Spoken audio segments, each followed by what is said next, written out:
all of those things. It also very commonly will ask for the relationship or how many siblings you have and what their ages are. They just want to get a full picture of who the individual is. The U.S. admissions process for undergraduates is very holistic. The approach is we are building a community. We are trying to figure out what individuals we want to invite into our community, and so they want to have a really good idea of who you are as a person as well as an academician. Education, really they want your education from grade 9 through 12. Anything before that they do not need. So just focus on those grades. The last 4 years of school, or if high school, if you've gone to a high school that's grades 10 through 12, do that. They want your current school, who they can contact. They're going to want a copy of your transcript, which is your grades from all 4 years of high school. So if you're in a system with predicted scores, the U.S. doesn't really rely on predicted scores. They really want to see the entirety of that transcript, the courses that you've taken. Have you been challenged academically? Any honors that you've had, so if you've gotten on the honor roll, if you've won essay contests, if you've won math competitions, those kinds of things. If you've had an educational interruption, so if for some reason you took a semester off of school or took a year off of school, they want an explanation for that, as well as any university plans, any university courses that you've already taken. I know some high school students can take university courses, or if you've graduated already and maybe taken 1 or 2 courses and you have credit for those, they want to see that as well. They're also going to ask your future plans. But in the U.S., this is generally not a commitment. There are a few programs where it is, sometimes engineering, sometimes business, and sometimes architecture. Those would be the primary ones, but it goes by school. So this is not a commitment, so don't be afraid of putting something down here. A lot of applications do a funny thing with the testing. So the tests, the SAT, the ACT, the IELTS, the TOEFL. On the common application in particular, you can do what's called self-reporting these, which is fine, except that they want a copy of the official scores anyway.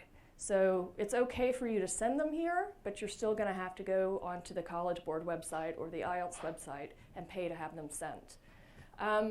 I honestly don't like this option because different universities have different requirements for what to send.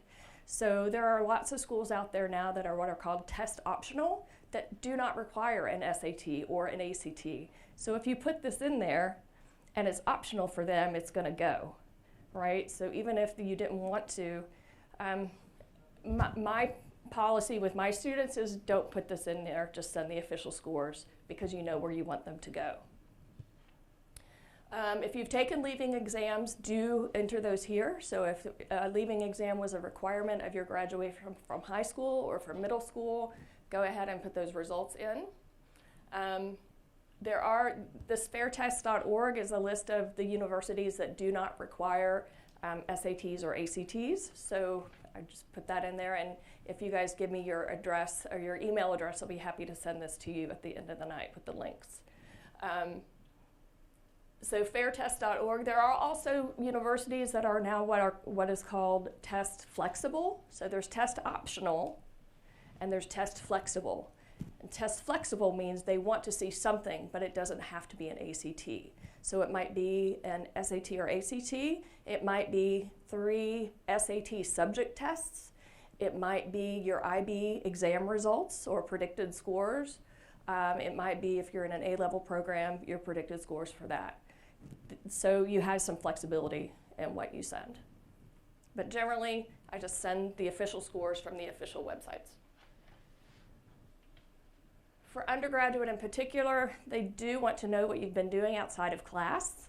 And this includes in all parts of your life. So even if, for example, you have a lot of younger siblings and you have responsibilities as the oldest sibling to take care of them for several hours a week, they want to know that that's where you've spent your time. If you've been working part-time or full-time in addition to going to school, they want to know that, in addition to what athletics you've done, what clubs you've been in, what community involvement you've had. So they really want the picture of the whole you, the holistic process. For recommendations, they're not required by all universities, but most of the competitive universities, they are required. They will be required, obviously, in graduate school as well. For high school students, you need to get your counselor and 2 teachers. Generally, that's the combination. The teacher should talk about you specifically as a high school student, a classroom student. So are you engaged in your studies? Do you participate in class? How do you treat your peers when you're in class? Those kinds of things. The counselor's letter is more about you as a school citizen. So what has been your impact at school? Are you respected by your peers? Have you been, how are you admired by the teachers and those kinds of things? It's a really a much broader picture of who you are. For graduate school, obviously, they're going to tell you who they want, but it'll be an employer or an undergraduate professor, probably. There is a handout, if I can remember to send it to you. I give my students a list of questions that they have to answer for the teacher, and then a different set for me that just sort of helps them with some information to put in the letter. And so I can include that as well when I send the PowerPoint. The essay, the essay writing process for the United States is very different than for what it is in European schools and the UK. It's a personal essay. So in the UK, it's very much why I want to take this course. In the US, it can be a very broad, it could be just about anything, honestly. It could be about an academic endeavor, it could be about an extracurricular activity, it could be about, I had a student, I've been doing this a long time, so I had a student one time write about how she was transformed, how she was matured by her dog. So she found this puppy that was starving and she nursed it back to health, and so this was her relationship with the dog and what it meant to her. It sounds really hokey, but it was actually quite a good essay. I also have had students, some of my Chinese students wrote amazingly artistic and eloquent essays about what it meant to be Chinese to her, what Chineseness meant to her. I've had kids write about soccer games. I've had kids write about pretty much anything under the sun. There are some things that get overdone, like my mother is the most influential person in my life. They don't ask that question anymore, thank goodness. But so you can really write about a broad variety of things. The most important thing is that you start early, because it's not normally the kind of writing that high schoolers are used to. You're used to sitting down and analyzing essays or talking about history. You're not used to talking about yourself and sort of how you think and how you feel and how you look at the world. So start early. I would say a couple months before the application is due. Don't pick too many people to help you edit the essay. You want to make sure that it really retains your voice. In a perfect world, if I have a class and you're in it, I should be able to read your essay without your name on it and know that it was from you. So it really should have a lot of your personality and yourself in it. You don't have to write about, for example, your leadership position in a club at school. It's on your activities list. They already know that. So really feel free to kind of loosen up and write what you want. You do want it to be memorable. So provide a lot of detail. You want to be memorable because the person who's reading your application, they might get, they might have to read 2,000 applications this season in the next 2 months. And so if you can provide a lot of detail and put a lot of personality and pizzazz into that essay, you want to be the person they remember who stands out in the stack. So these are 2 really good websites that I recommend to my students, and I actually, when I'm teaching essay writing, I use them as well. So there they are. Anybody arts? No art people in here? Fine arts? Okay. Portfolios and auditions, I'm going to touch on it anyway. So for art students who need to provide a visual record of what they've done if they're applying, the schools will be they'll give you a guideline for what you need to send. And I've seen schools be as specific as you need to send a line pencil drawing of your hand. You need to send a pencil drawing of a staircase. So very specific things. Those were for architecture programs. Some of the really competitive art schools these days will actually have you kind of do a test for them. They'll send you the parameters of whatever it is, and you have to send back your product within a certain number of days or weeks. And they're doing some really interesting things. The other thing about auditions is if you are musical at all, even if you don't want to study music or acting, any of the performing arts, but you would like to participate in them at university, you can go ahead and send a tape or a video of you, because they might offer you a small scholarship for promising to commit to participating in their program. So I had a student when I was working in the US, went to a small liberal arts school just down the road, got like a $5,000 scholarship because she loved theater, and she went and auditioned for the theater director. And they're like, yeah, you're good, come on. And they gave her a little bit of money for it. Every little bit helps. Interviews are scary. Everybody sort of gets really nervous about them. The interviewers are generally really nice people, and they just want to have a chat with you. They're going to ask questions about your academic history, what you're interested in, what kinds of research have you done, what kinds of things make you really excited about learning. They want to know, what your aspirations are for college. So what kinds of things you want to do when you're on campus, how you want to be part of the community, those kinds of things. It's a good idea to have some questions ready for them, and it's totally fair game to write the questions out before you sit down for the interview and have a list there. They know you're nervous. They know you feel like you have a lot riding on this. They're going to be patient with you. Maybe a little less so for the graduate students, sorry about that. But for the undergrads in particular, absolutely take notes during the interview. You might at the beginning say, is it okay if I take notes? They're gonna say yes. Take notes, have some questions prepared before you sit down. Make sure they're a bit more in depth than how is your psychology major? Because everybody has a great psychology major. So make sure you've done a little research and have them be fairly educated questions. Definitely want to dress the part from the waist up anyway. On Skype interviews anymore. Whatever you have on, you can wear your pajama bottoms and a nice top and you'll be fine.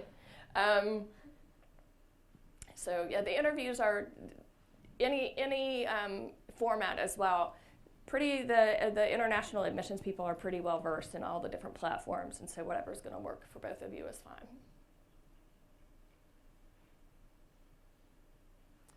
The fees required in the application process, most of you will have to pay the application fee, and those tend to be, between $50 and $150 these days.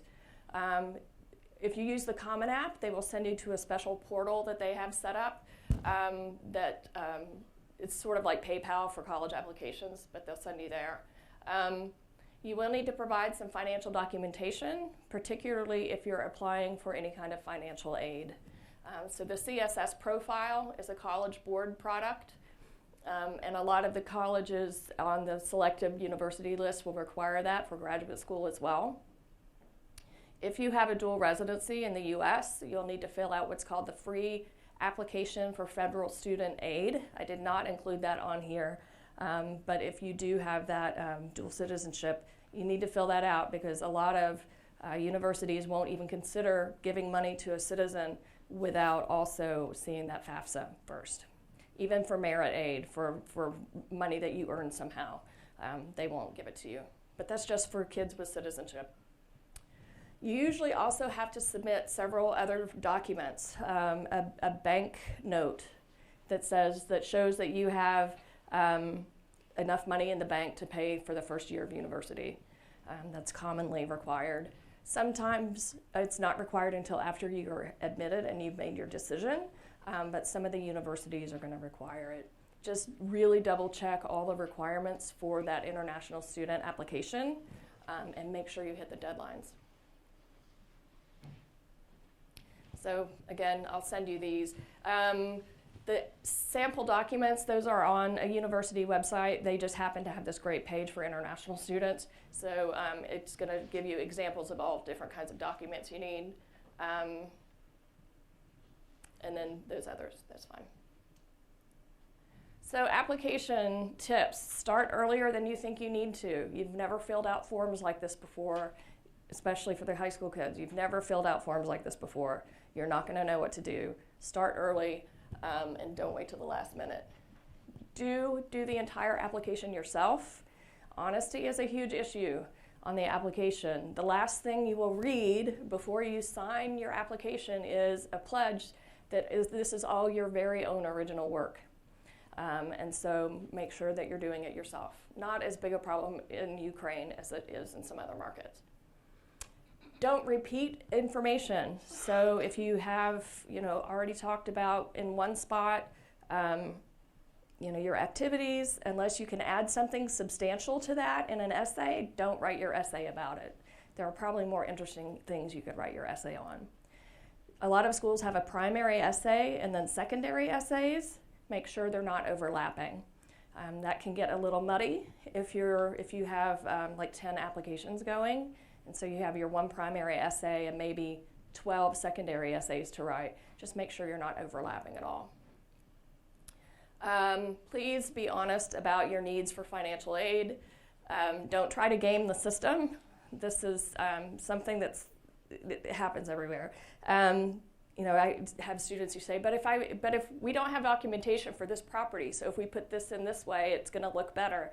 You don't know how they're looking at those financial aid applications. You don't know if they're weighing your assets more than your parents' retirement accounts. You don't know. You just don't know. Just be honest and put it out there the way it is and let the chips fall, because every school does it differently. It's really important. Submit before the deadline. There are computer crashes. Usually we can get around them, but just be early. Definitely keep a list or a spreadsheet of all the requirements, particularly the deadlines, because you're going to have deadlines for admission, you're going to have deadlines for financial aid, you might have deadlines for applying for housing. So just want to keep a list where it's all there in one place and you're not going to forget or leave one go. It's really, deadlines are a hugely important issue, and sometimes high school kids have an issue with that. Check your email a lot and check your spam filter.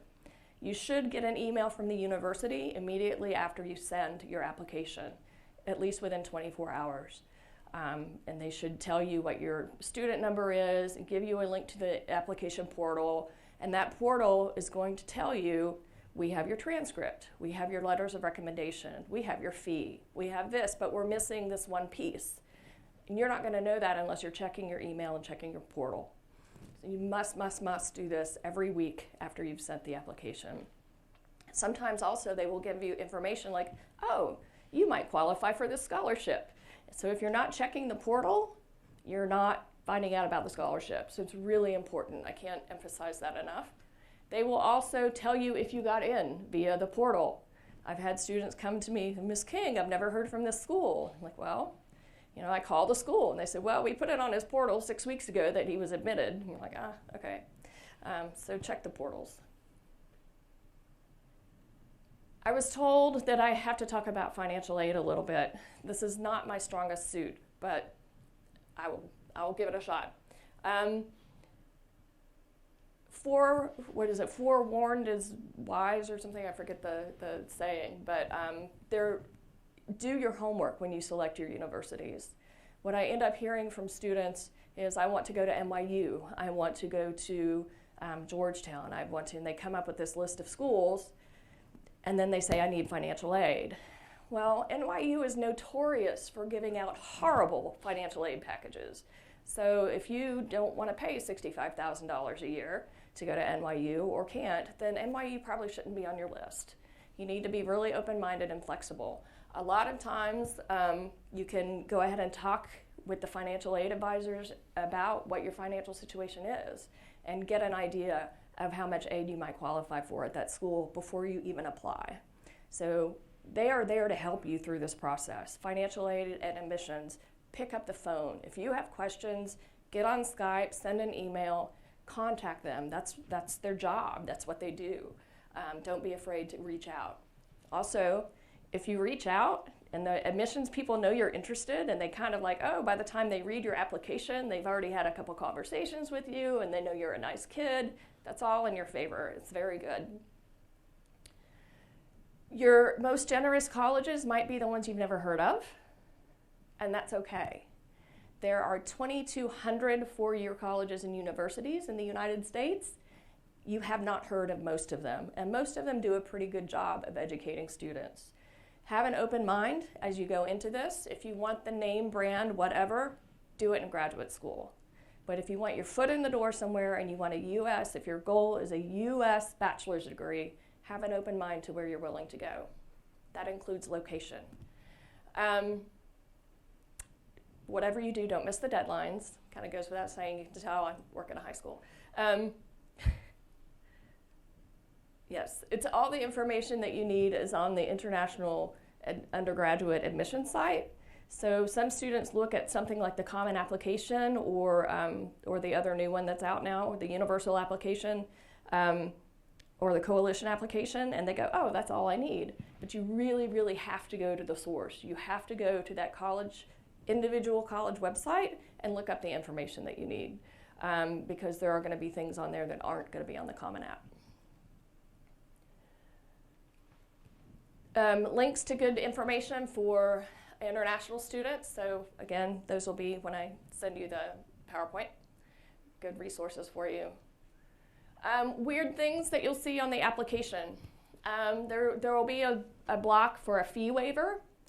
If you've had a conversation with the financial aid people and they like you a lot, they might tell you you don't have to pay the fee. If you have a conversation with them and it's been made clear to them that you simply don't have the money to pay for it, they might waive your fee. So that's what the question is. It'll say, do you qualify for such and such a fee waiver? Unless you have specific knowledge of getting a fee waiver, the answer is no. Okay. The FERPA waiver. FERPA is the Federal Education Right to Privacy Act. It's a United States thing. Just go ahead and waive it. So when the question comes up, it's going to ask, do you waive or not waive your right to see your letters of recommendation? I'm telling you now, waive your right to see your letter of recommendation. First of all, you have to trust the people you've requested the letters from. Second of all, if they know that you're going to read the letter, they're going to not be honest, or that's the assumption that's being made on the other end. So they're gonna maybe not say those things that they would have said, or not say them in such a way. I don't know. I have been doing this for 18 years. I've read 18 years worth of teacher recommendations. I have never seen a negative one. Literally never seen a negative one. It's just not what we do. So make sure that you waive your right to see the letter. Otherwise, to the universities, it's a red flag. It tells them that I can't necessarily trust that recommendation, to be honest.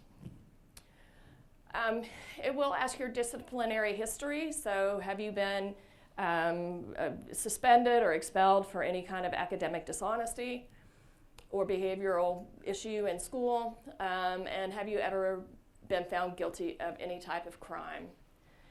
If your crime has been expunged, has been legally deleted, you may answer no. Otherwise, you have to answer yes. This is not necessarily a deal breaker. Okay, I've had kids get suspended and write to the university and explain what happened in their own terms and how they learned from it and how they're moving on. And then I would write something in the letter if they wanted me to. Sometimes I would just let it stand. That this kid has really changed. Yeah, he made this mistake, but he's really he's realized the error of his ways, and they were admitted to where they wanted to go. So this is not a deal breaker. Be honest, but then write a letter and say, this is what happened, and this is how I grew from the experience, and go on from there. That's what I have. It's not, I know they slotted me an hour and a half, I think, but I don't have an hour and a half of things to say, but I would welcome any questions anybody has. Yeah. About the common obligations, new kind of obligation, the e-application of Coalition for Access, Affordability and Success. Yes. Are they common applications is new application? They are simply different ways of applying. So part of the agreement that the universities make when they sign on to these different application types is that they'll treat them all the same. So there's no benefit of one over the other. It's just a different kind of form, yeah. The benefit of the common is it's been around a lot longer, and it's got over 600 universities on it. So, you know, if you're applying to a lot of schools, that might be helpful.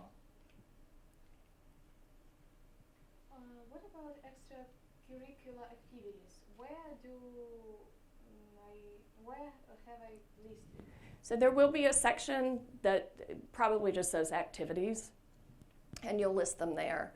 And so that's anything you're doing outside of class. So if you have home responsibilities, you can put them there that take a lot of time. If you're working, you put that there. If you're the president of the newspaper, you put that there. If you're on the soccer team, football team, sorry, you put that there. So it is like separate section in. Normally, it's within the application. It's just one of the sections of the application. And the way you order them, I would put the most recent and the most important ones at the top. Yeah. And then when you describe your activity, make sure that you're not just describing the activity, but you're describing what you did, what your role was. So don't just tell me about the organization. Tell me what you did in the organization. After the end of my course in 2 years college, can I work 1 or 2 years? I don't know. I know that in undergraduate course, it might be 2 years in computer science program, and I don't know.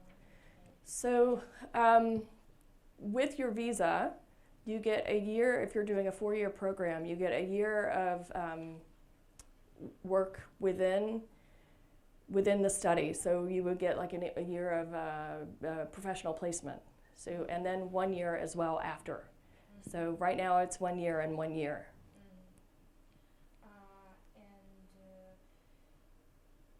It's also in associated degree.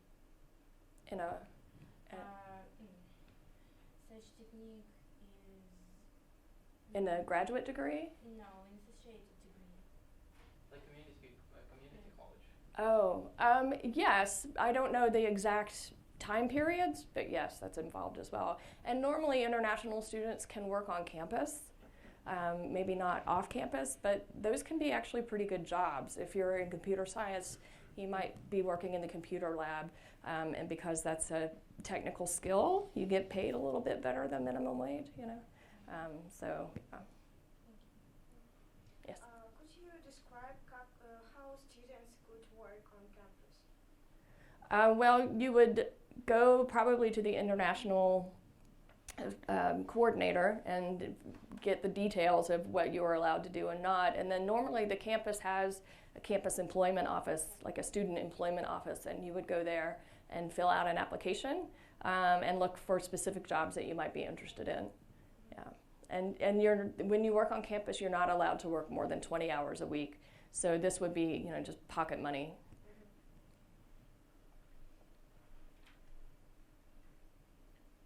For graduate students, you normally, if you're doing a PhD, obviously you're going to be working in somebody's lab usually and assisting with that. So you get a stipend or you get tuition waiver or something.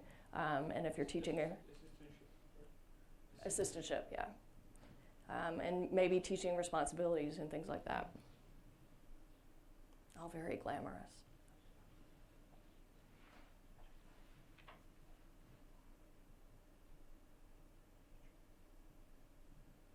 Okay, well, I'm going to stick around for a few minutes if you have questions, or if somebody just wants to start this around and just write your emails on the back if you want a copy of this, that would be fine, and I'll be sure to send them out tomorrow.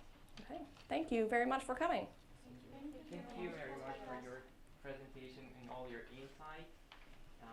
Please fill in the registration forms, and if you have any questions or you would like to get a presentation, it's possible, so they can write the emails, right? Yes, there's my email right there. Thank you very much. And feel free to email me at any point with questions.